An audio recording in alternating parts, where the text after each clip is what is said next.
Good morning, guys. How are you? Hope you're all okay. Right, so update one of the SU. As you can see, the construction is literally done. The only thing that's not done is the missiles and armory, the arsenal, so to speak, that we have here. Beautiful, beautiful kit. I was after, especially after recent builds, I've been after something a little bit more simple and something that wouldn't cause me barely any problems really. Um, it's gone together lovely. You have to, it's a HobbyBoss kit, so this is the kit. It's the SU30 MKK Flanker G, and it's in 1/48 scale, and it's HobbyBoss's kit. Kit number is 81714. That's 81714. And as you can see, it's huge for a fighter jet. It's absolutely huge. I've always loved these flankers and SUs. I think they're amazing. Um, so I've always wanted to build one. So this is the one I chose. Typical I can't mask for love nor money, so I try and get myself masking, masks for the cockpits. And it's typical I chose the only flaming SU that there's not any masks out for at the minute, so, or at least I couldn't get hold of. So yeah, right, problems with the kit. Nothing much really. The only issue I had was when you sort of, here is the wheel bay underneath. Now it hasn't been primed at the bottom yet, because obviously I wanted to do the top part and then I'll do the bottom part later, so I can rest it on the front side. In here is the front wheel bay. Now if any of you's watched the unboxing of it at the beginning, the first video, you'll notice that the fuselages come separate like that. So you attach them together, which is lovely. However, you get your cockpit, you build your cockpit up, and then you attach it to the upper fuselage, which is great. Then you attach the two fuselages. However, when you come to attach the two fuselages, they wouldn't fit together at all, because basically in here, the wheel bay that you attach to the bottom and the cockpit were clashing with each other. They were supposed to, if the instructions and everything comes true, sort of mould around each other, so they fit in like that. However, they didn't. They were very, very off. So I sanded and chopped it with the scalpel blade and that. Anyway, they still wouldn't fit together, and over time, and the more I was sanding, it was gradually coming through, and same on the cockpit, so I had to generally be really careful. Anyway, I thought I'll give it one more go, and typical, I chopped and it made a massive huge hole in here. So I've now decided to have the wheels up, and I'm going to have it like sort of hanging off the ceiling, or I'm going to attach it to the wall like so, with a couple of nails underneath, or some sort of thing that'll make it look smart. So basically it'll be like that. So if anybody ever wants to have a look at it, they can just pull it off, have a quick look and see all the armour underneath, and then just plonk it back on. That's the idea I've got for sort of storing the B29, because it's that big. So that's how I'm going to install that off the wall, I think. So anyway, so that was the main problem. Now it's a shame because the wheelbase are really well detailed. They've got the wiring moulded on and all that type of thing, and they really did look nice. Now this doesn't sit perfect, and I'm not particularly 100% that fussed by that, because some of the research pictures I've seen, and pictures we've got like of the aircraft, like turning on its side, coming up like that, you can actually see a few bits of gaps around there. Now whether or not it's just taken off so the flaps are still closing or not, I don't know. Now, so I'm not 100% bothered about that, to be fair.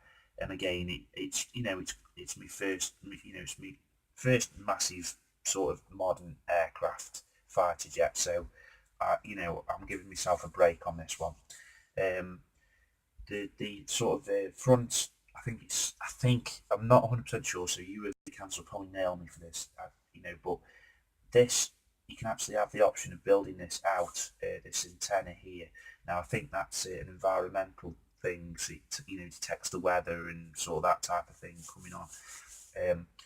These sort of, I don't know if you'll pick them up on camera, but these sort of things on the front here, these sort of antennae, they are photo etch, and you have to cut them out and then sort of sand them, and there's barely anything there to sand, so that's quite difficult at times. It's been masked with Edward masks and Mr. Masking Salt R, because I've found out that the Humbrol masking fluid, I don't know if I've got any up here. Oh, I have, I think. Let's have a quick look. Oh, no, I haven't. So, the Humbrol masking fluid, if you leave it on your cockpit for a time, it does actually start to melt and eat into the plastic. So you have to be deadly careful with the Humbrol masking stuff. So with me being sort of, my mojo being hit and miss at the minute and having loads of things on in my sort of personal life, I didn't know when I was going to be getting back to this. However, I do prefer this Mr. Masking Solar. It's miles better, and it's good stuff as well. So yeah, the primer I've used for it is the UMP Grey, the Stein Red stuff. I do think that this is some of the best primer on the market, which, again, I'm not all that experienced, but it works for me. The only thing is, though, I mean, this is thinned with the little bit of the Ultimate, the UMP thinner, and for some reason I just still cannot get it to spray properly. I follow the instructions on the back.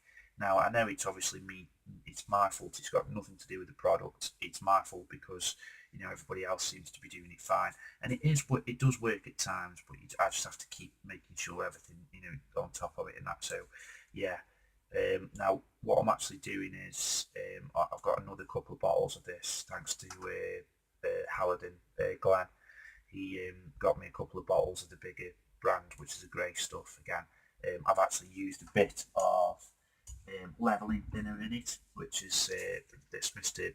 Colour stuff, so we'll see how that works in it, to see whether or not that'll give it a better sort of thin, if you know what I mean. Sorry guys, I have to put everything back straight away or else it'll never go back, and I don't like mess. So yes, there's that. It was I've coloured. It asks for metallic black colour for the sort of vents in here, the fan grills and that. Now I haven't done that yet. I'm going to do that last, I think, but I have done them in here. And then on the back here goes these two exhausts. Now on there, I've actually, for the first time in ages, never tried it before, this AK's Extreme Metals, and it's actually pale burnt metal, this one is. So it's come out beautifully, it's lovely, it's got about 2 or 3 coats on that, and it dries near enough straight away, and after about 5 or 10 minutes you can actually get a cloth, and I won't use a tissue, but get a cloth and start polishing it up already. It dries literally that quick. Now in all my research pictures, all of these exhausts have got sort of like a greyishy colour in the middle, which I thought was a bit strange, but it looks extremely clean as well, considering it's where like the fumes, it blows out. So in there I've used MIG's 911 Grey Shine colour, and it has come out really well. So they'll obviously click on the back there, but I also need that to, once it's all painted, I shall mask off around, and I shall add a bit more of this up to about here, because the exhaust, and that always, they come up to there. But I'm also going to add as well onto it, which I think it needs, but it's a bit too, of course we won't be able to find it straight away, it's a bit too silvery really, it's a bit too shiny for an exhaust, and the ones I've seen got pictures of are a lot more darker in colour. So I'm going to give it a bit of a spray over with MIG's burnt iron colour, just to, not a massive, just a quick spray, and then I might add some of the Tamiya's clear, not green but yellow, and that too, then a bit of blue just to give it a bit of a bronzy sort of used colour, so to speak. So yeah, that's it so far, guys. That's how I've come on with it so far. Really enjoyed it. I built it literally, if I put all the time together, it's not a difficult kit at all. The only issues you have are like sort of when you cut the parts off the sprue tree. You really do have to give them a good sanding and clean, because they are pretty thick. It's a bit like the tack-on kit. It's they're quite thick, but it's lovely, beautiful kit. I really do recommend it, and especially for a beginner. Yeah, in fact, a beginner, I'd suggest to build something like this. It's big, it's massive, and you've got plenty to sort of work with. I've still got to add on a clear part there, but obviously the clear part I shall add it when it's done, the kit. There's a couple more clear parts too that I need to add on, but they'll all be done, like I say, when the kit's done. So yeah, I'm going to try something else different with this video as well. Now, I appreciate this is my tablet camera. This is the one that always clicks. I've tried to use this one because I want to try something different of reversing the camera a different way, and also I'm going to try and add some still photographs on the end of this video to sort of show you the process of me making it, and that whether it'll work or not I don't know, but it's like about second or third time I've tried using this video editor, so we shall give it a go.